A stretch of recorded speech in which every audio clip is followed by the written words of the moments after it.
Well, hello everyone. Thanks for joining us over this noon hour. My name is Gian-Carlo Carra, and I have the amazing honor of being the City Councillor for the great neighborhoods of Ward 9, East Calgary. I'm also your candidate for re-election in the critical October 18th municipal election.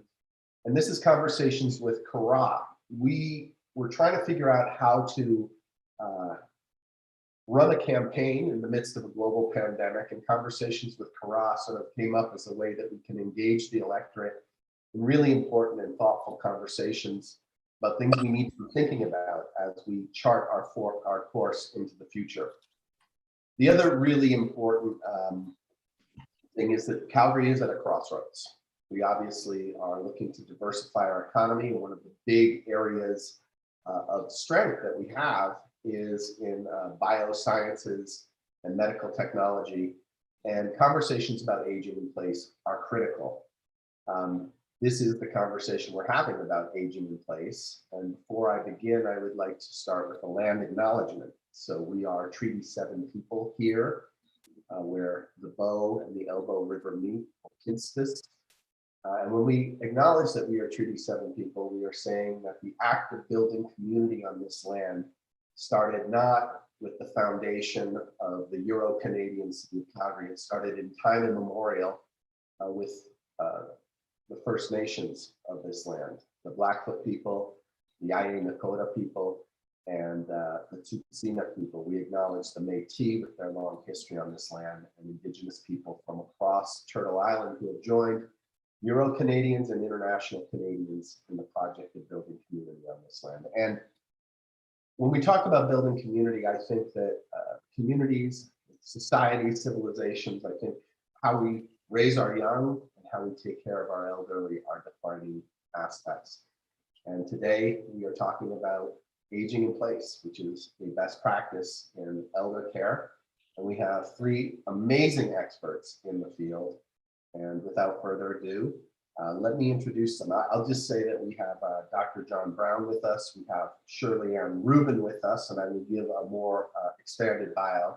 But we're going to start off with a presentation from Dr. Lorraine Venturato, an associate professor in the Faculty of Nursing at the University of Calgary. She was the faculty's inaugural research chair in gerontology and is a member of the Hotchkiss Brain Institute's Dementia and Cognitive Impairment Neuro Team. Dr. Venturato's work focuses on creative and innovative approaches to understanding and enhancing quality of care and quality of life for older people. And her work has an emphasis on partnerships between practice, research, education, and policy. So thank you so much for joining us. And please, the floor is yours for your presentation.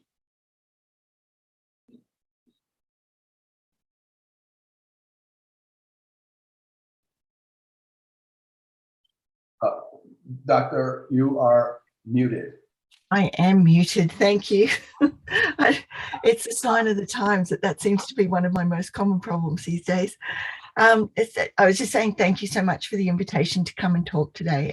I really appreciate any opportunity to come and chat to people about my research. So the project I want to talk to a little bit about today is called Still Life, and it's the sub-theme is a slice of life. So this is a body of work that I first started in Australia. So you may be able to tell I'm not Canadian. So this started about 10 years ago with a project that was looking at understanding the life of older adults with dementia in long-term care. And it progressed as I moved to Canada to two further studies. The first was working with older adults in supported living here in Calgary, looking at challenging some of the stereotypes using photos and photo voice to challenge stereotypes about aging. And that kind of moved on as we got to know these people, and they started inviting us from the public spaces in supported living into their bedrooms and showing us the way they lived and how they, you know, their private spaces really, and the more personal details of their life. So we were amazed that in a standardized living environment, often with the same kind of furniture, the same layout, how much individuality and personality they were able to pack into just one room. We were really able to tell a lot about who they were as people from the things they had in their room. And so that led us to this current study, which is a slice of life, in part because we wanted to start considering some of the broader aspects of aging and place. And it was also underpinned in part by my travels around Alberta and seeing the diversity in the landscape and the communities, and meeting and chatting with older people as I went, and realizing how diverse this land was. So I will jump into the next slide and tell you a little bit about the study. So a slice of life is really done because I've taken a pie slice basically through Canada. So the boundaries of the project that are the geographical North Pole and the Canadian-US border at the bottom, and then longitude 110 west and 120 west, which basically corresponds quite nicely with the Alberta border. And so the core themes of this study are around aging and identity, and also around home, place, and community.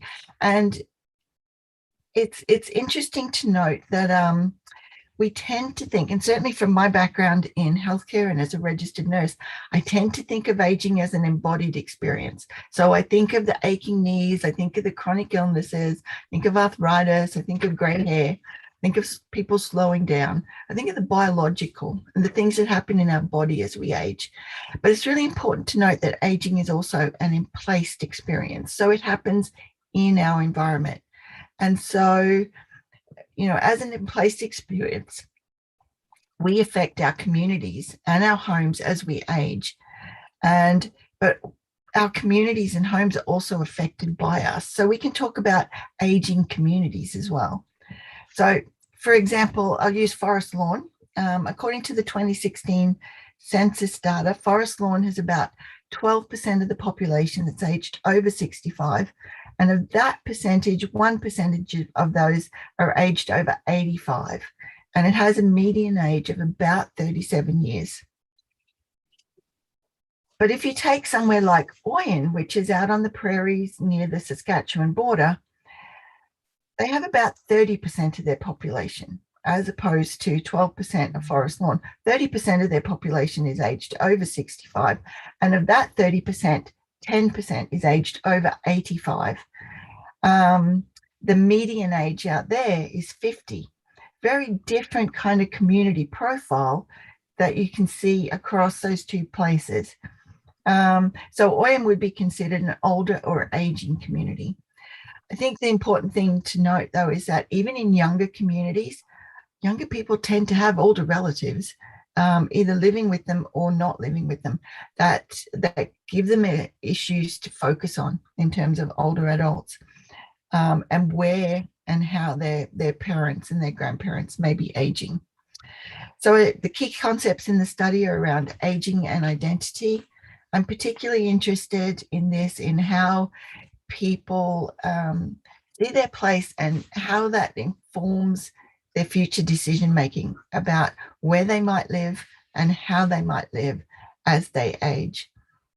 The other concepts around home, place, and community, and they can be physical, social, and personal as well.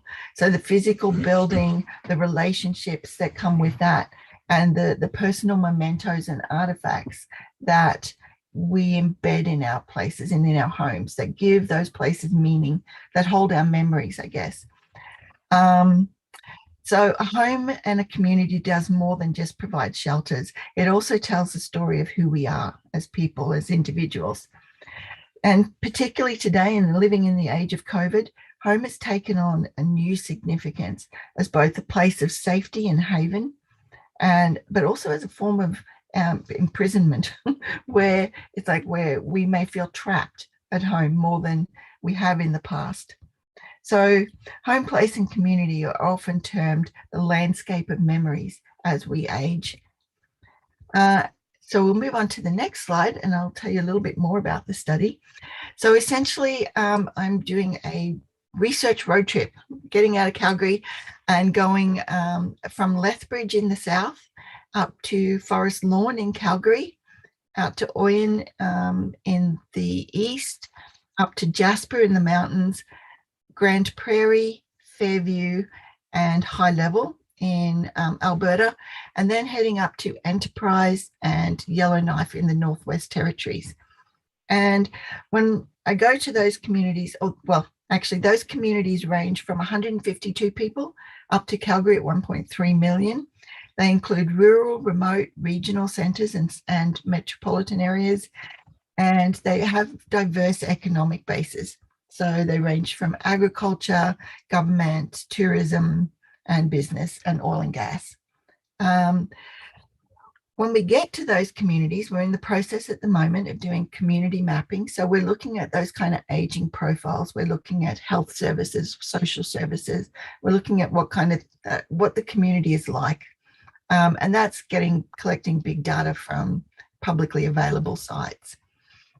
We're doing a series of community forums, which will be partly in person, partly virtual by virtue of health restrictions.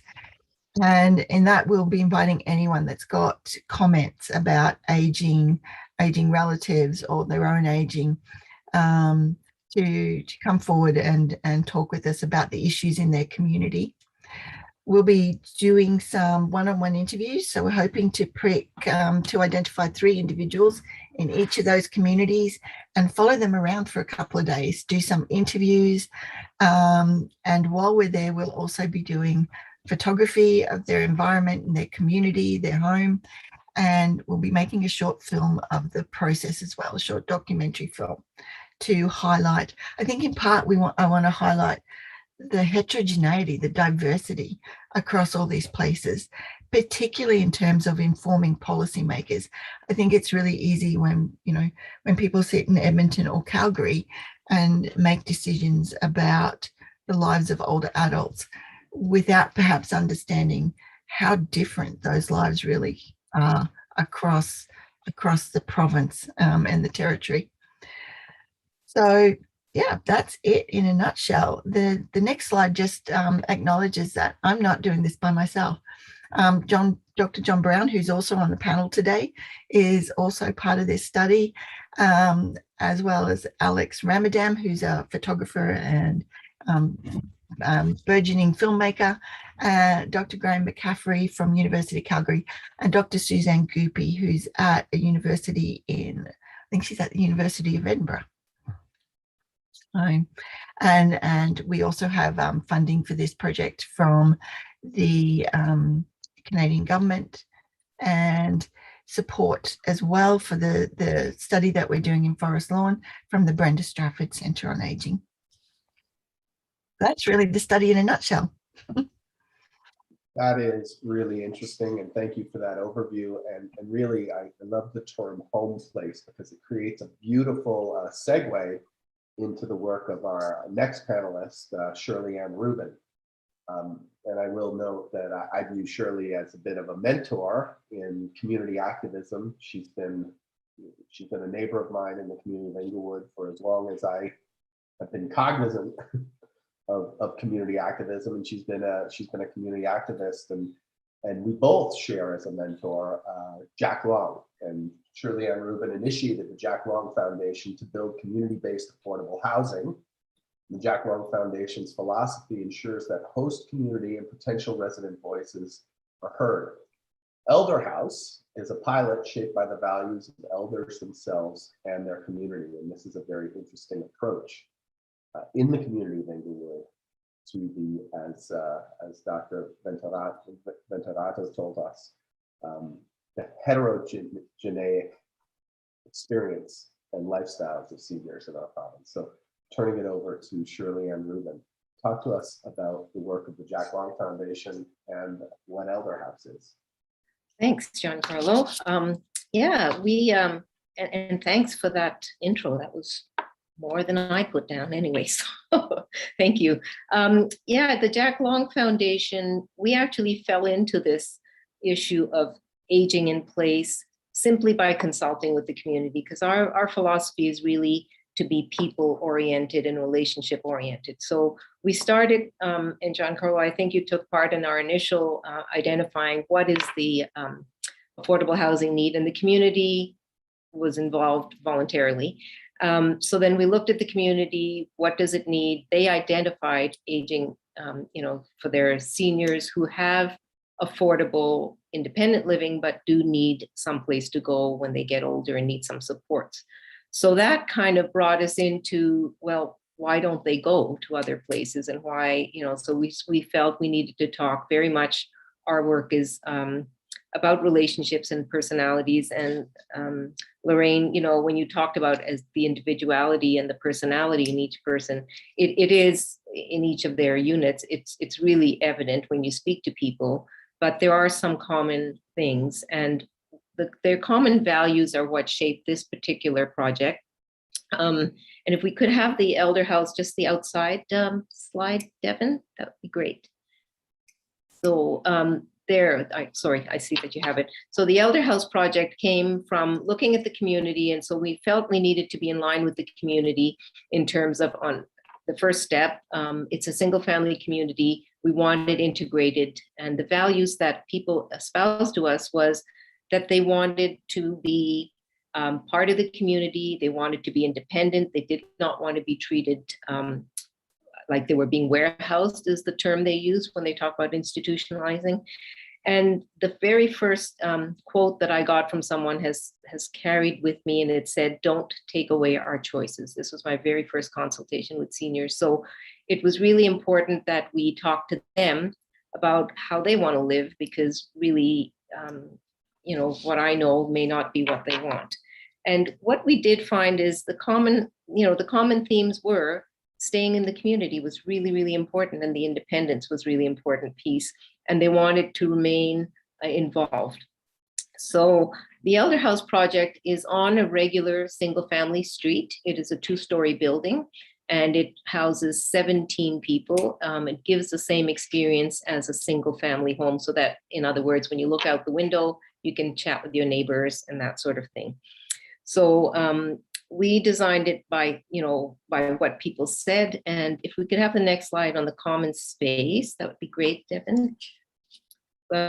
So socializing was a very important part for people, and they wanted to have not only the individual space and their privacy, which is absolutely important, but they were concerned about being isolated and not having contact with others. And I should mark that the people involved in this and were interested at supportive living were people probably 80 years old and above. They were starting to look at what would happen when they were less physically capable. So Elder House is supported living, 24-hour support, but it is non-medical support.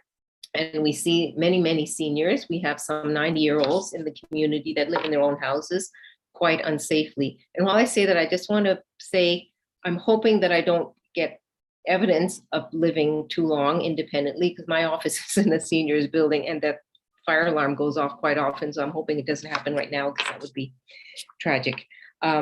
So anyway, we looked at the common space, and it was meant to feel like a living room, a common dining area, but also the important part is they can be involved in the kitchen area. So our operation is as important as the actual building, and in fact, probably more important at some point. So they, when seniors talk to us, one of the questions I got was, will I be able to bake?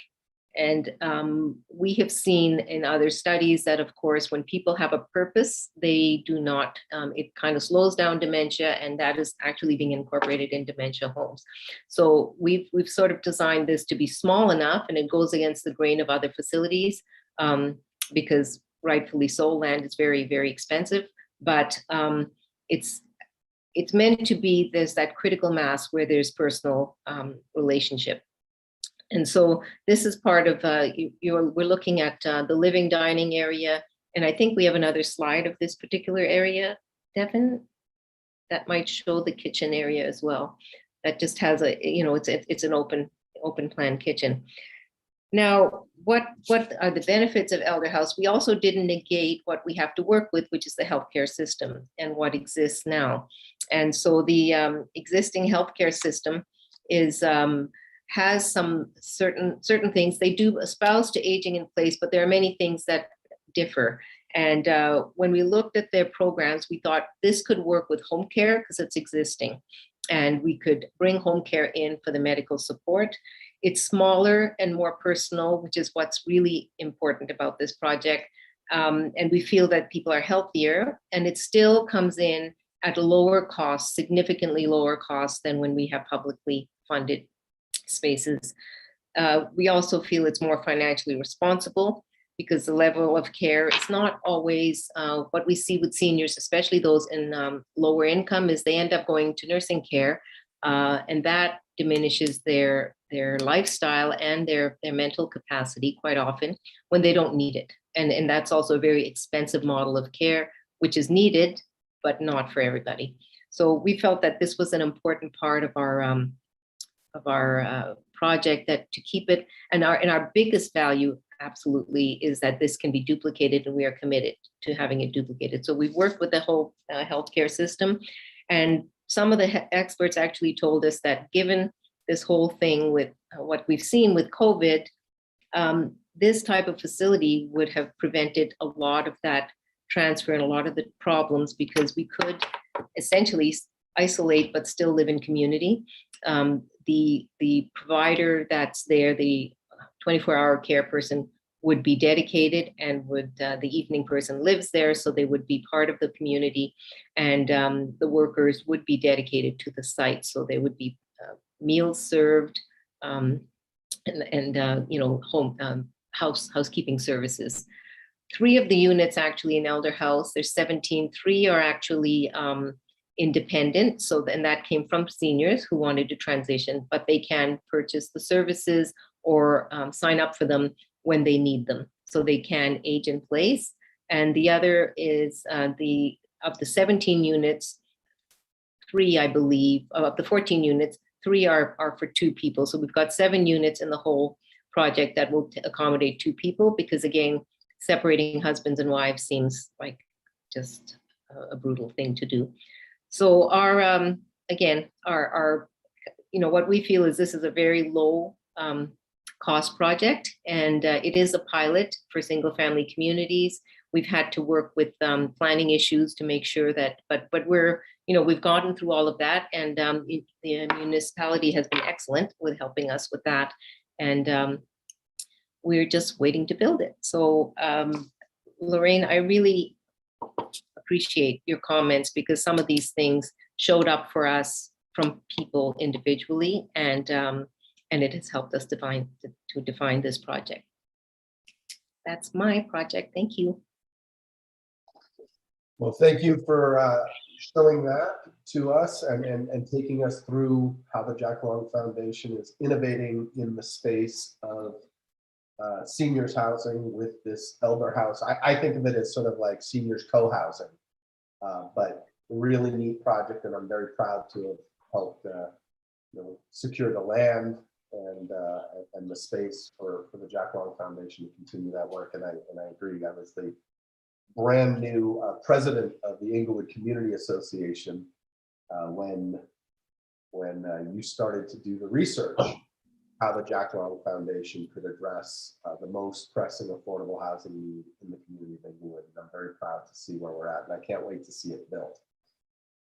The next presenter is another mentor of mine, Dr. John Brown. Is a professor of architecture, and he's the dean of the School of Architecture, Planning, and Landscape at the University of Calgary, where I did my master's. He's a registered architect and founding principal of both housebrand, Calgary-based residential, sorry, I just lost a residential design build firm. And really excitingly, he's also a principal at Garden Loft, which is a startup enterprise offering a prefabricated age-in-place housing option to Alberta seniors. John is a recognized authority on residential practice, new models of architectural practice, and age and community design. He currently serves as the president of the Royal Architectural Institute of Canada. And John, we're going to turn it over to you. And I'm very excited about the Garden Loft project that you're going to be talking about. Great.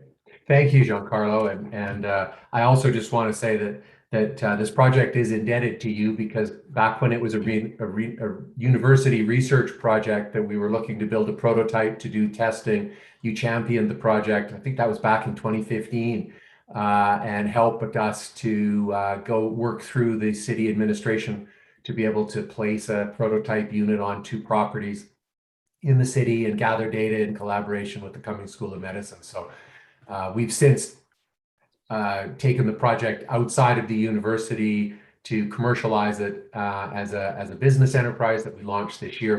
But the essence of it really was really pushed forward by you. So thank you. I just wanted to say that. So let me share my screen and go through a few slides here to first of all, I've got to get everybody out of the way so that I can do that. There we go. Okay, so I'm an architect, not a physician or a medical practitioner, and so for me it's all about redesigning the future of aging, and doing that. We discovered, or as we were thinking about what that could be, we identified that there's this housing gap.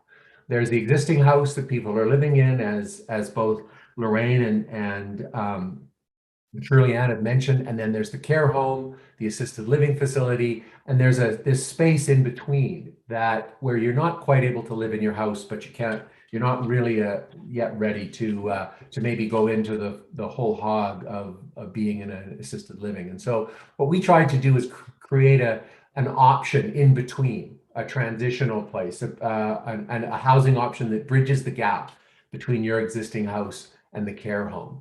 And it's basically, as Gian-Carlo said, it's a prefabricated portable living unit that has all sorts of advanced safety and support features that we can crane into the backyard of a single family house. So even in a laneless subdivision out in the further suburbs, it can actually go over the top of a 2-story house and have someone live in it, an aging family member live in that. So here's an aerial view of what that looks like. So you've got a single family house with a backyard, a deck, and then our unit, which is 380 square feet, 480 square feet, 650 or 750 square feet. This is the 380 square foot version. And so really what it's doing in this idea that Lorraine brought out about emplacement, it's creating a compound, a family compound, where on the right-hand side, an adult child and their family can live, and on the left-hand side,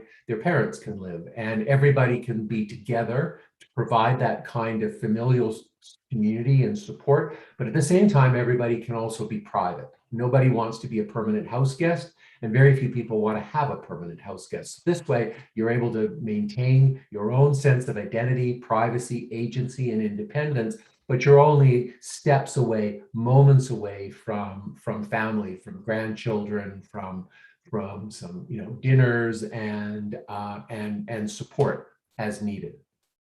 And here you can see the way that looks. So the unit has either a half kitchen or a full kitchen in it, and it's a fully contained living unit.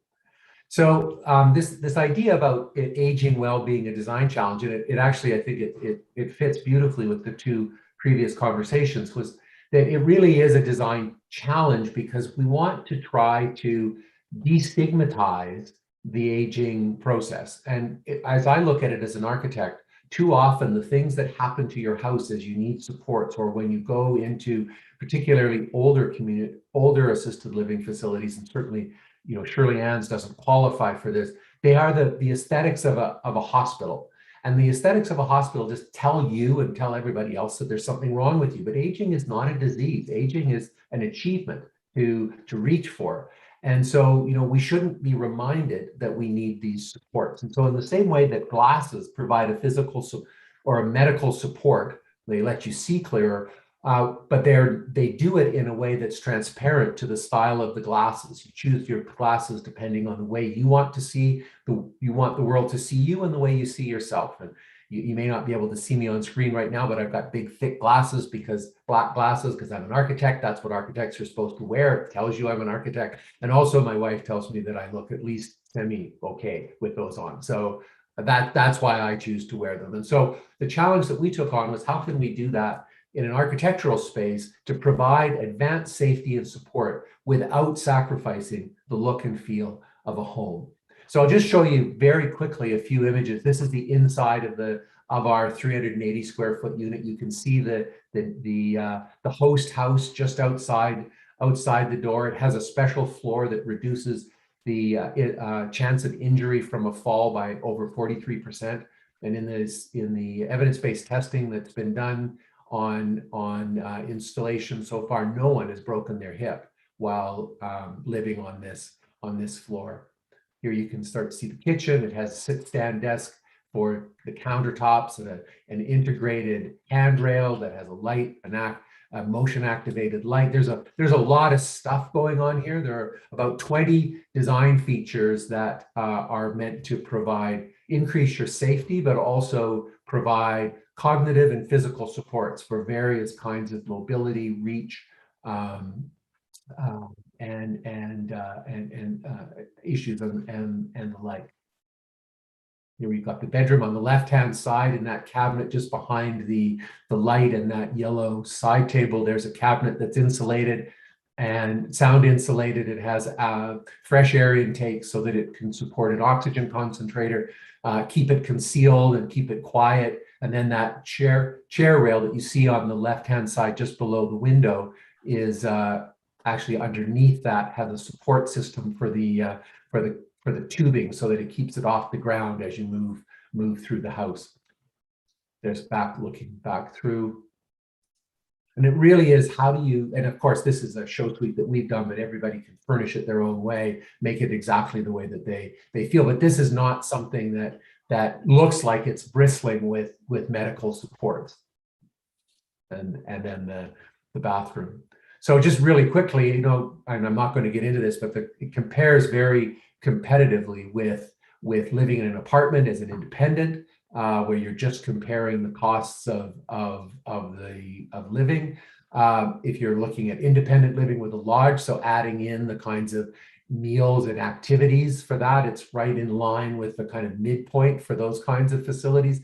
And even if you're going to assisted living with a nursing home where you're adding in medical care through home care, it's still right in that center line, where you then have the advantage that you're also living in your backyard, in your loved one's backyard, or your friend's backyard, or maybe your backyard, where you then rent out your house to a young family to live in, and maybe for a break in the rent, they do your grocery shopping and shovel the walks and have a little bit of companionship and just security, knowing that there's somebody just outside the door.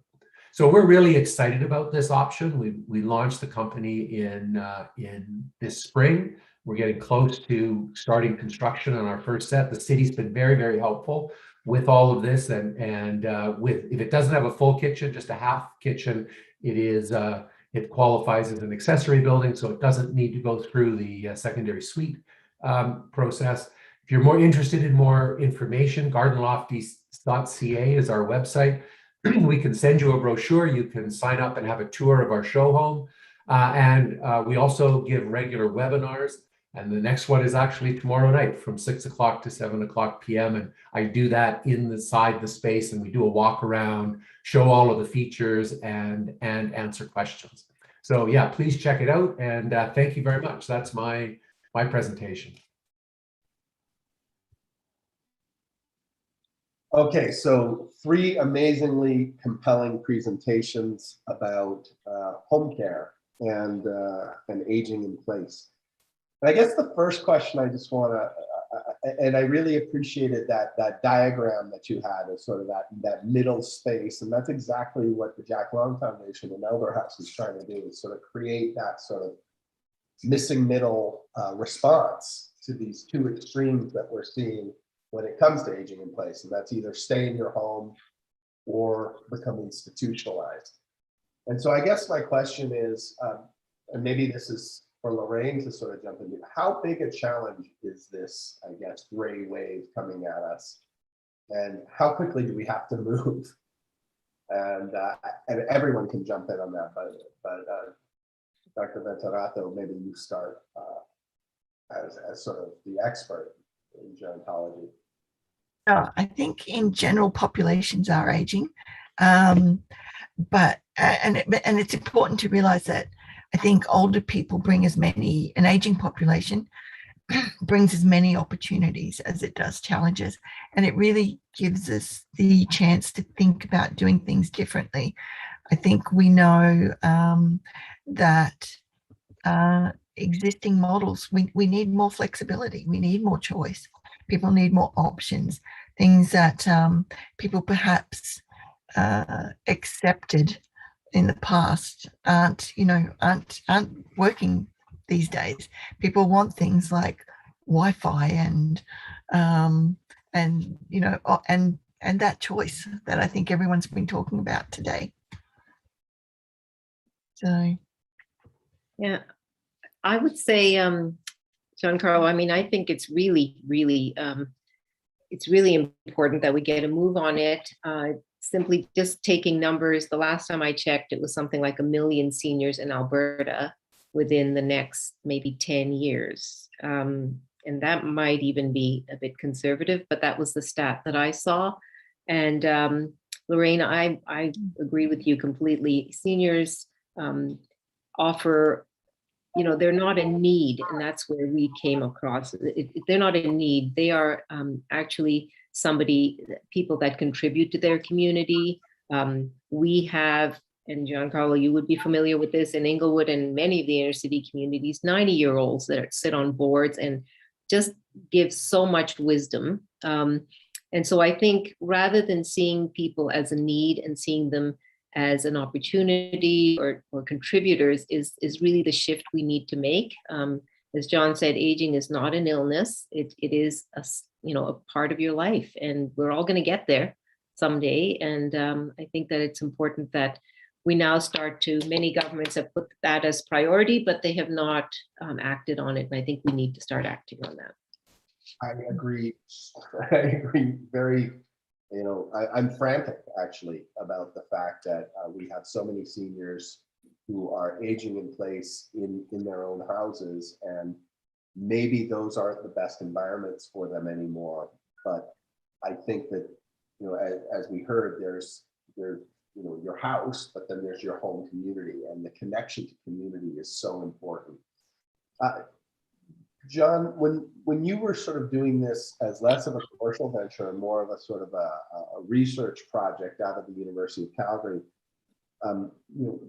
we were thinking about this as sort of solving seniors care in the context of cities, but then it started to look like actually a much better solution in rural environments, because as Lorraine said, you've got a place like Oyen with so many seniors, and there aren't young people backing up. And so you build a bricks and mortar institution, and then what do you do with that a generation from now when no one's living in the community? And so where are you guys at in terms of responding to sort of rural health needs with the Garden Loft project?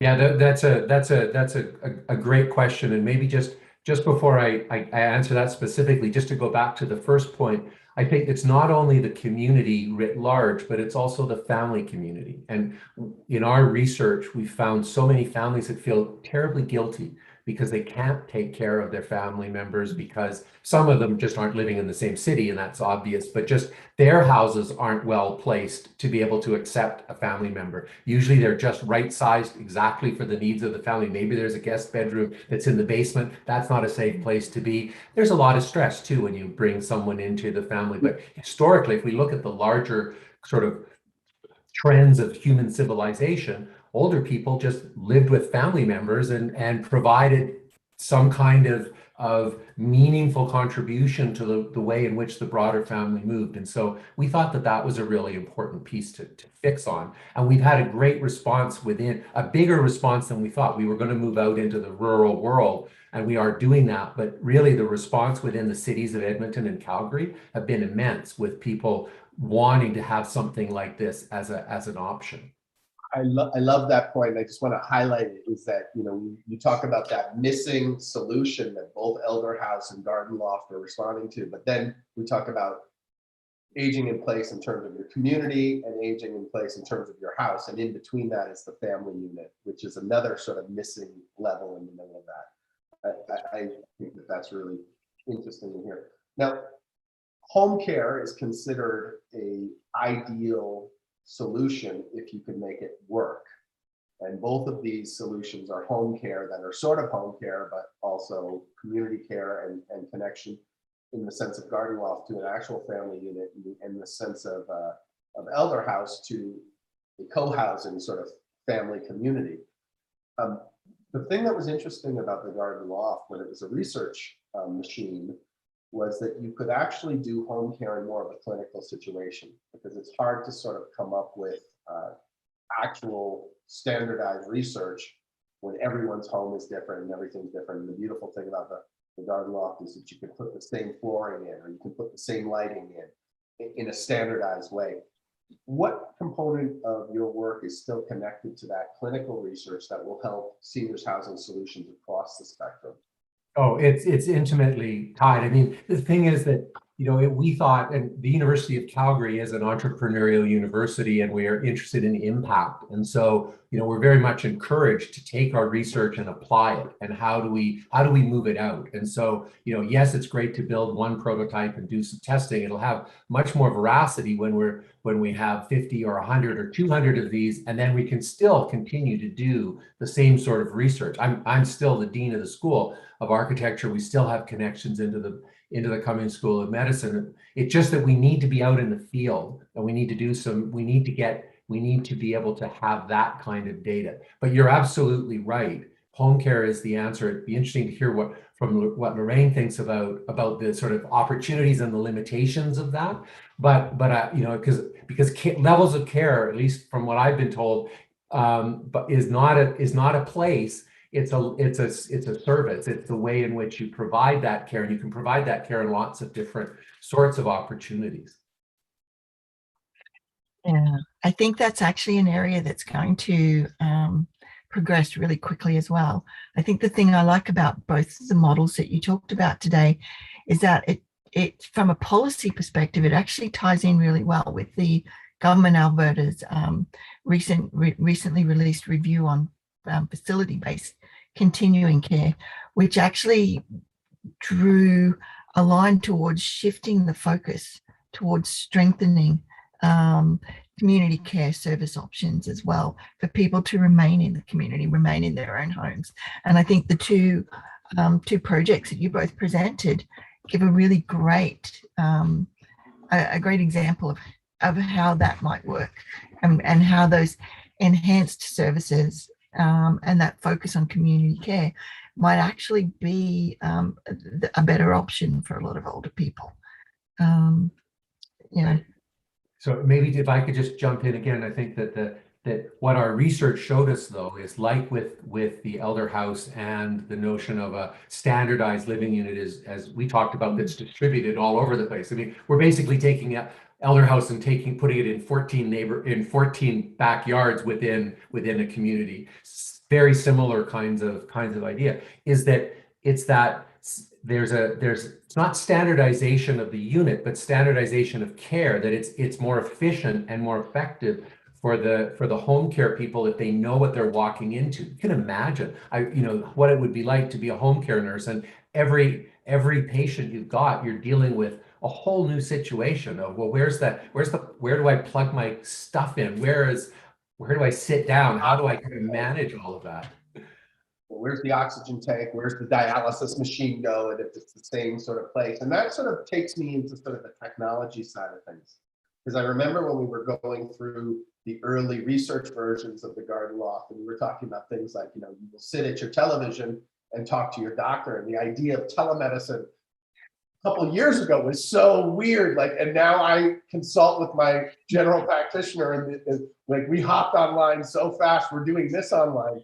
So, I mean, I guess talk to me about the technology that's embedded in the garden loft. And then I want to challenge Shirley to think about how technology like that, whether it's, you know, a surface of floor or a type of lighting, or actual sort of like, you know, other things could be embedded in something like elder house as well to extend its life for people. Sure. So maybe I'll just talk about the digital side. So we've developed a digital component of the house that is smart home system and a simple way to use your entertainment system, because a lot of people get confused with remotes. I do. So it's a tablet interface that gets simpler depending on your sort of visual acuity, your familiarity with technology, all of that. It's also something that a family member can remote in and fix your TV. But then it also includes we've got an early model of behavioral monitoring where the house keeps track of the way in which you're using the house, when you get up, when you go to the bathroom, how often you move around, when you open the refrigerator, and it develops a pattern of your behavior, which then algorithmically you can cross-reference against health records. And there's some studies that have been done at a school of nursing in the southern United States that have shown that kind of data can identify some common health concerns like UTIs, urinary tract infections, up to 10 days ahead of actually seeing them seeing them manifest in a medical way. And so, we're really excited about that as a way to be able to augment the capacity of home care, to be able to triage, to be able to identify. It's like a warning light on your car. You don't know exactly what's wrong, but you know it needs some extra attention. You talked also in the early form of sort of like almost every time you stand in front of the sink, you're getting weighed, and that it's tracking your weight. Not because it cares how much you weigh. That's usually the point. People go, I don't want my house to know how much I weigh. The house doesn't care how much you weigh. But if there's a rapid weight gain or loss over a 24-hour period, I'm told, and of course I'm speaking in front of a registered nurse, that it is an early warning sign of a fairly significant health event potentially occurring. So Shirley-Anne, I mean, we started Elder House in the age before digital sort of consideration that now we're all living in. And when I heard it, when we were looking at the prototypes, I thought, wow, it's that 20 years in the future, but I think it's right now. Has your thinking of that evolved? Yeah.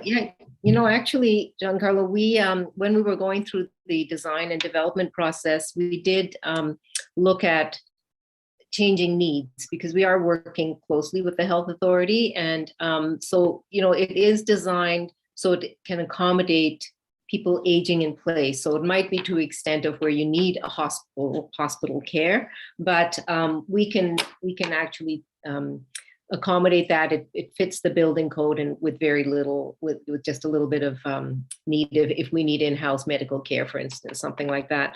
But also we did think of things like, and this is because we talk to seniors, so I appreciate that you called, included me in the expert field, but the real experts were the seniors, and they talked about their vision. And, it's something I would never have thought about, changing light levels. So we've looked at accommodating that, and that if somebody goes out into the hall in the middle of the night, we have dimmed lights, that sort of thing, and even lighting throughout the building. We've looked at the flooring, and of course we have, it's just part of the whole building, the internet connection, so that digital connection is there. So we've been looking more and more at what are the changing needs, because we don't know. The reason it's a pilot, and the reason that the people at Alberta Health like it to work with it, is it gives us that opportunity to keep people there longer, because we don't know what might happen. It may come to the point that the majority of people need more care, and we need to move to having a nurse in the building and having some ability for medical services. So we've looked at all of those things, as well as, I think the technology, as we're seeing now, we're all using it for medical services, and that for talking to our doctor is an important part. And so we would equip it so that it's possible to do those things. We're down to the final 10 minutes. And so, I mean, I guess I see two things here. Now, number one is we're building community, and how we take care of our elderly, and how we rise, not to that challenge, but to that opportunity defines who we are.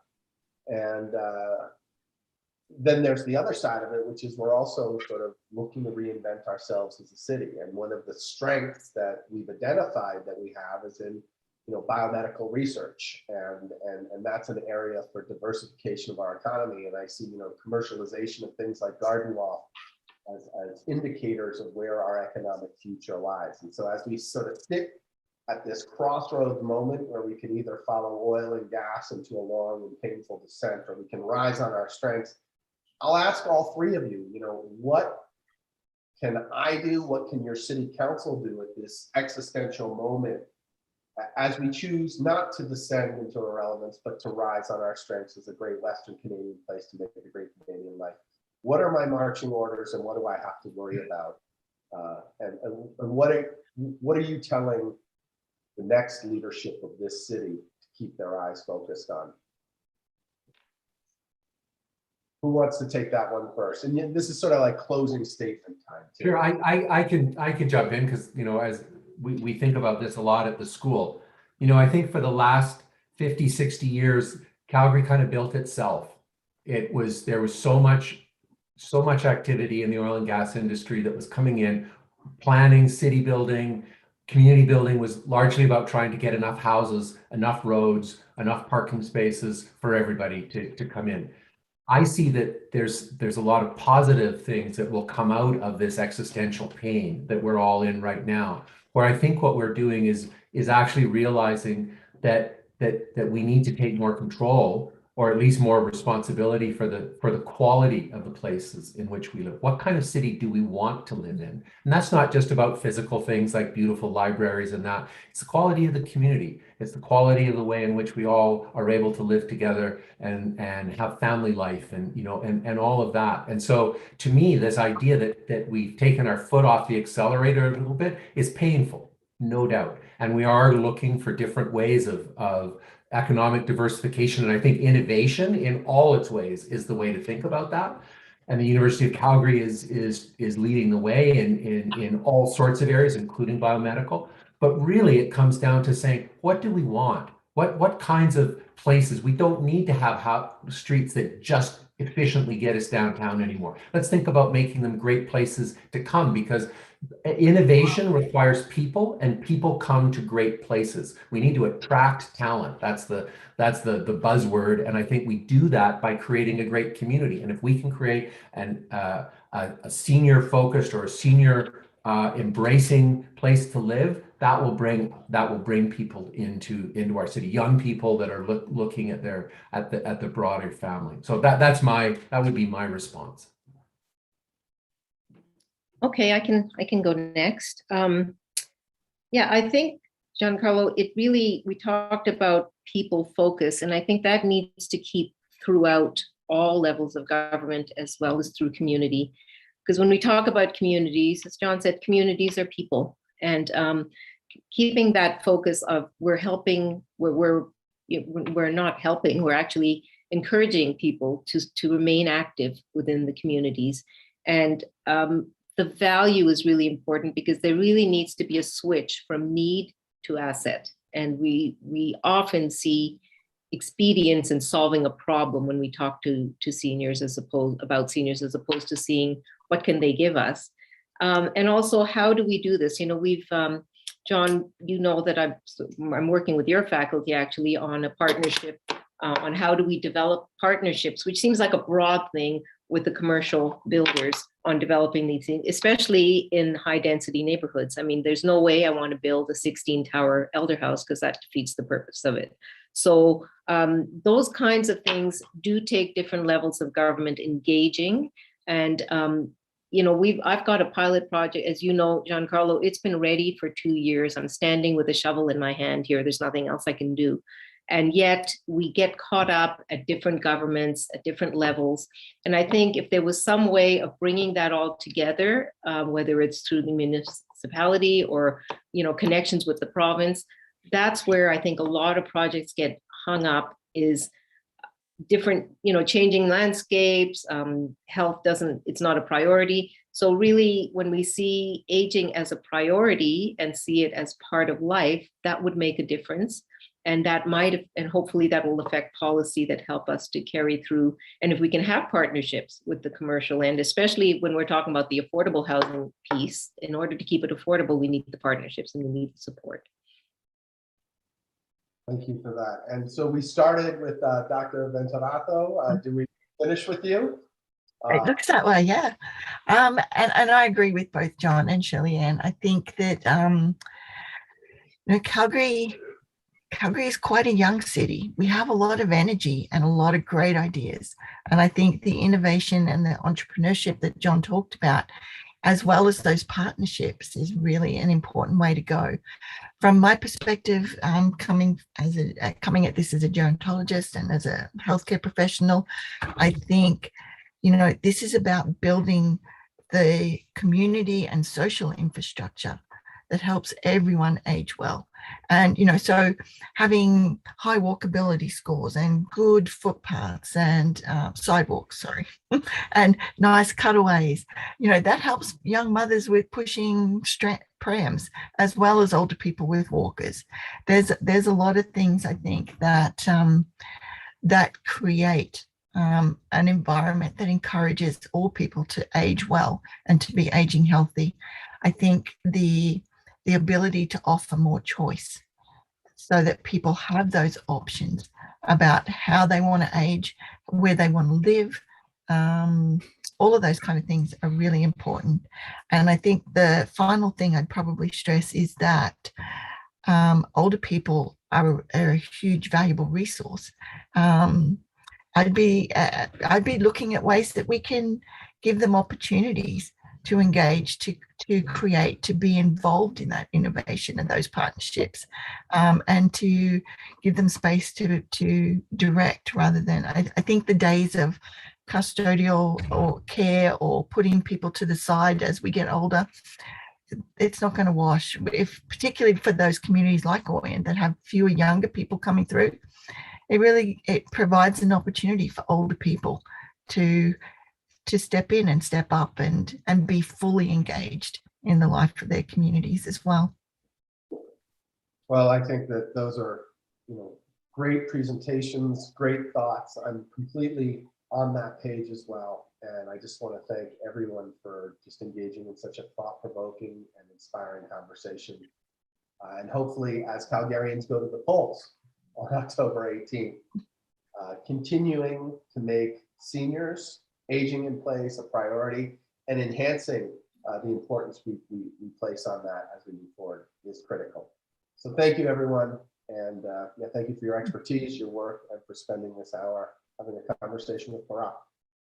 Thank you very much. Thank you. Take care. Bye.